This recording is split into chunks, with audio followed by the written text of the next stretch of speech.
Proud to serve northeastern and central Pennsylvania. This is WNEP TV 16, the news station. Now, Nolan Johannes, Karen Harch, Jack Ruland in Skycam 16, meteorologist Tom Clark with his backyard forecast, and Tim Carlson Sports. This is Newswatch 16.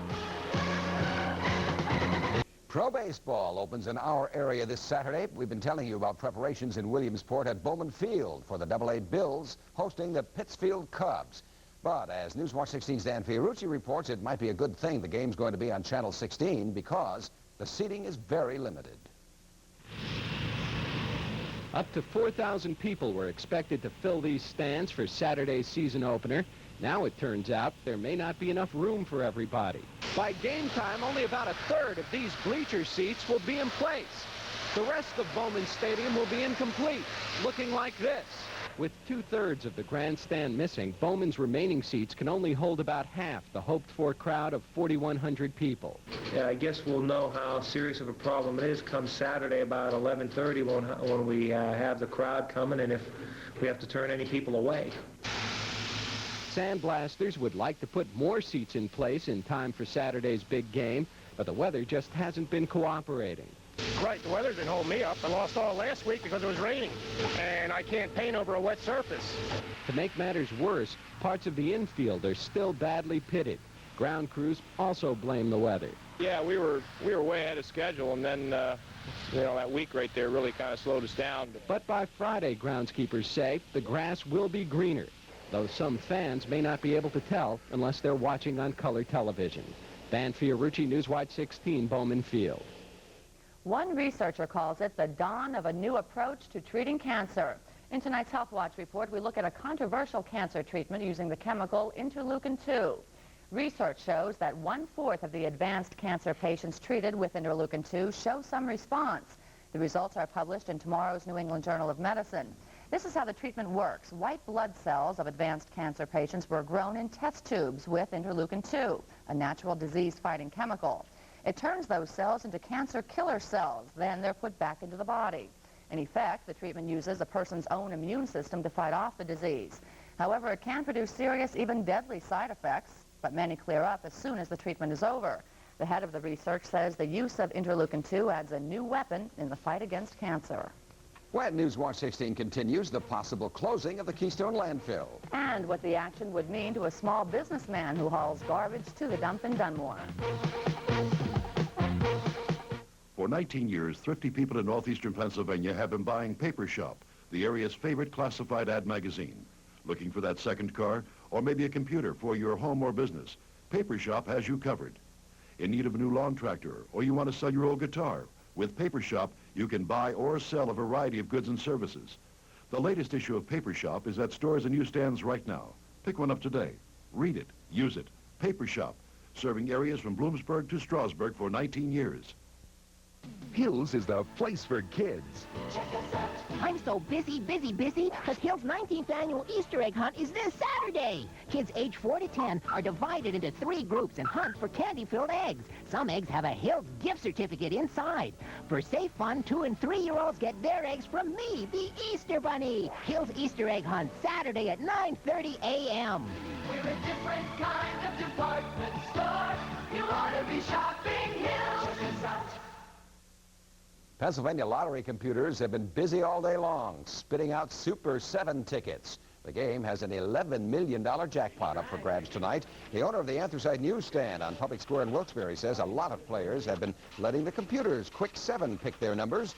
The Super 7 lottery drawing can be seen live here on WNEP TV right after ABC's World News Tonight.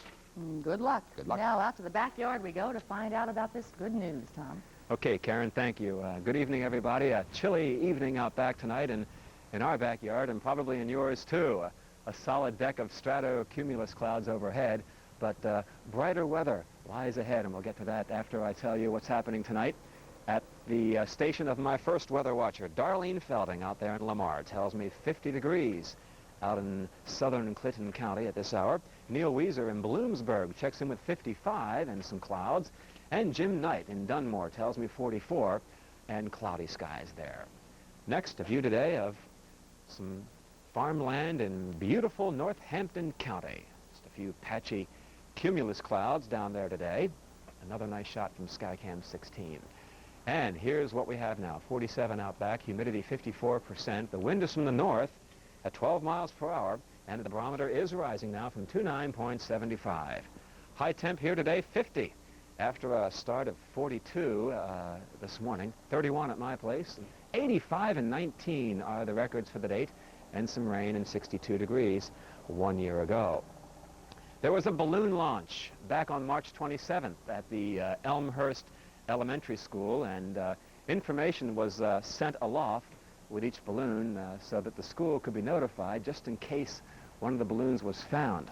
Well, sure enough, the school got a response indicating that one of the balloons was found in an orange tree in Glendale, California, of all places. Now, I said, wait a minute, you know, winds blow from west to east across the country. How can a balloon end up in Southern California? Well, I kind of suspect that it may have drifted off to the northeast and maybe circled part of the northern hemisphere and may have come down off of western Canada over to California. But sure enough, that's what the postcard read, Glendale, California. And I think that's kind of unusual. Here's the satellite view. Nothing unusual about what's happening across much of the country. Beautiful spring weather with temperatures in the 60s and 70s out across the northern plains. And yes, it would be nice if it got here, and it will, I think, later on this week. But for now, we're kind of stuck underneath a northerly steering current. Temperatures today above 2,000 feet, about 8 degrees colder than what they were yesterday, making the atmosphere a bit more unstable, and more condensation and more clouds. But no rain on the radar now. Some snow in northern Maine today, about an inch up in Houghton, Maine. And to the west, a storm system way out over Montana. That could affect us by about Sunday. 91 in Palm Springs in the desert today. Some breaks in the clouds overnight tonight, allowing some moon to shine through from time to time, but it'll be a dry night. And 38 in Palpack, Glen Lyon 37 tonight, and in the mid to upper 30s elsewhere, about 40 in Pottsville, a north wind tonight 15 or less. And the sunrise time for tomorrow morning is 6:34 and 7:37 sunset tomorrow.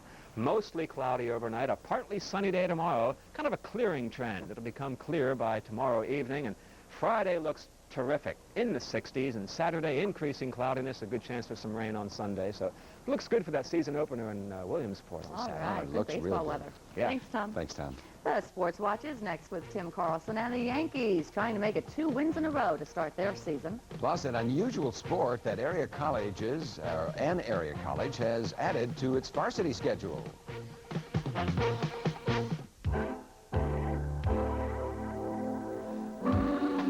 Here's something special from our oven that you'll be loving. It may surprise you to know that all these different breads have one great name, Country Heart. And they're all baked by your good neighbor baker right here at Wholesome.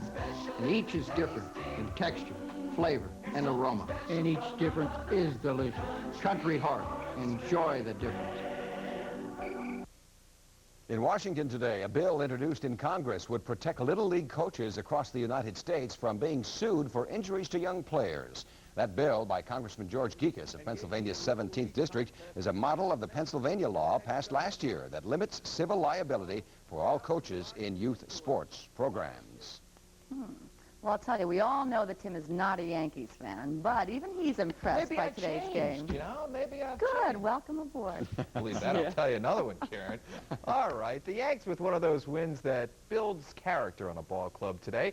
They got down early to the Tigers in Detroit, chipped away, and finally won it. Let's go with the happy recap here. Pick it up with Alan Trammell and the Tigers building an early lead. Trammell had 3 RBIs, one here on the first inning single to score Lou Whitaker 1-0.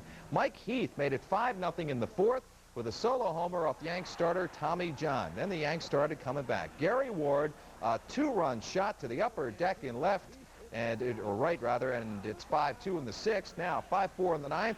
Willie Hernandez with a wild pitch. Claudel Washington scores to tie it up. Next batter, Willie Randolph singles to score the game winner in the person of Wayne Tollison, and the Yanks win it 6-5. Let's take a look at the scoreboard now. Yankees over Detroit 6-5. Toronto beat Cleveland 5-1.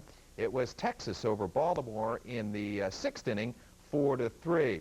In the National League, Cincinnati over Montreal 7-2, and Houston beat Los Angeles 7-3. In the 8th, San Francisco 2 and San Diego 0.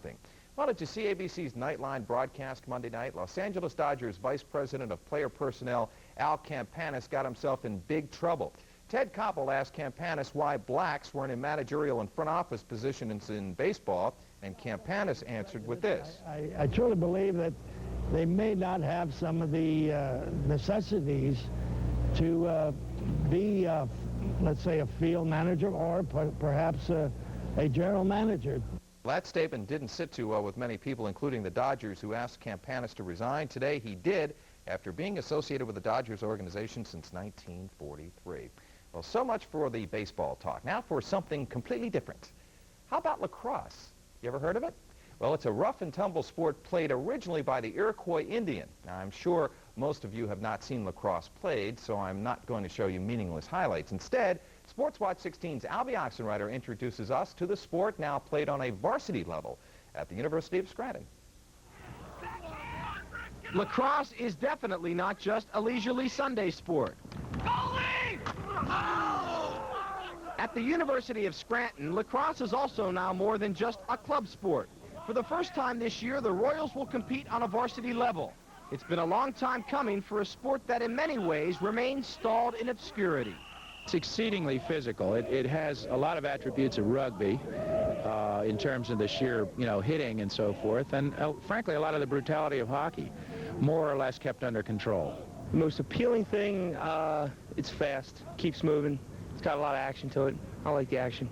Lacrosse might best be described as a combination of soccer and ice hockey, a sport of finesse and a sport of violence. And if you think it's tough out in the middle of the field, you should try protecting one of these nets. As a goaltender, you don't have much more than a helmet, 2 gloves, and a stick. And sometimes shots can reach speeds of up to 100 miles an hour. What's the toughest thing about being a goalie? The toughest thing is probably knowing where the ball is and the screens in front of you. It's like a screen in hockey. If someone's standing in front of you, it's hard to see where the ball's coming a lot of times with the ground shots. But the question remains, could lacrosse become popular in this area? Popular as in football or popular as in America's pastime, baseball? You don't have 18 or 20 guys sitting around here spitting tobacco juice on a piece of AstroTurf. I mean, these kids are out here to hurt people. And most of them could outrun any baseball player to first base with one leg tied behind them. Albie Oxenreiter, Sports Watch 16, Scranton. Hockey tonight, and we'll have the highlights on the update. Thanks, Tim. All right, no chewing tobacco now, okay? No juice on the ice either, right? Okay.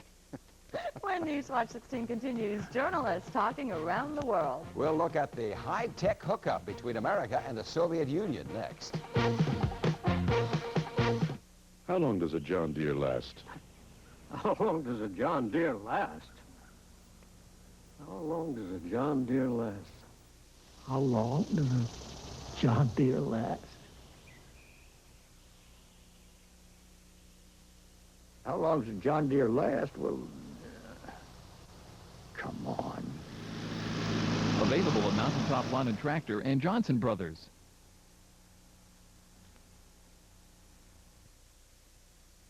Hi, I'm Richard Akins from the Genetti Dinner Playhouse in Hazleton. Boy, do we have a great year planned. Oklahoma, The New Odd Couple, Woman of the Year, plus star appearances with Billy Eckstein and Phyllis Diller. In fact, I couldn't think of... I am woman, hear me roar. Excuse me, are you Helen Reddy? Yes, I am. Helen, have you ever heard of the Genetti Dinner Playhouse? Isn't that on 309 in Hazleton? Genetti's. We're going to show you a great night out. Helen Reddy, April 21 through 26, and on the air, the golden age of radio at Genetti's. Finally, a live hookup between U.S. and Soviet news reporters took place today for the first time ever. And Newswatch 16's Melissa Sander was listening and watching with some students at Bloomsburg University today when that historic teleconference was going on. A live televised exchange, a chance for reporters in the U.S. and USSR to discuss and often debate how they get their news and why they report it the way they do. We in the United States are determined not only to get the story right, but to get it first. And we have heard on more than one occasion from our Soviet counterparts that getting it first sometimes means that we get it wrong. Watching this were journalism, history, and political science students at Bloomsburg University. They were getting an instant lesson in international politics, and they didn't always like what they heard. Talking about the Marines not being able to control themselves and kind of throwing things back that I don't think it's not very professional, it's not very ethical either. And I personally am not planning to investigate what has been going on in the American embassy.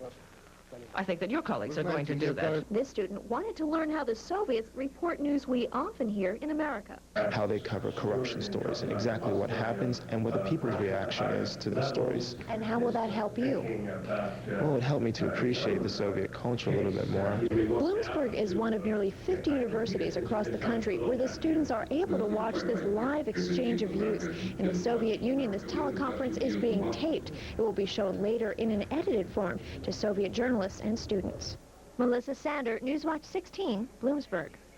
That's Newswatch 16 for Wednesday. Tonight at 11, how insurance companies are hoping to stop arsonists before they strike. World News Tonight is next. For the team, thank you for joining us. Enjoy your evening.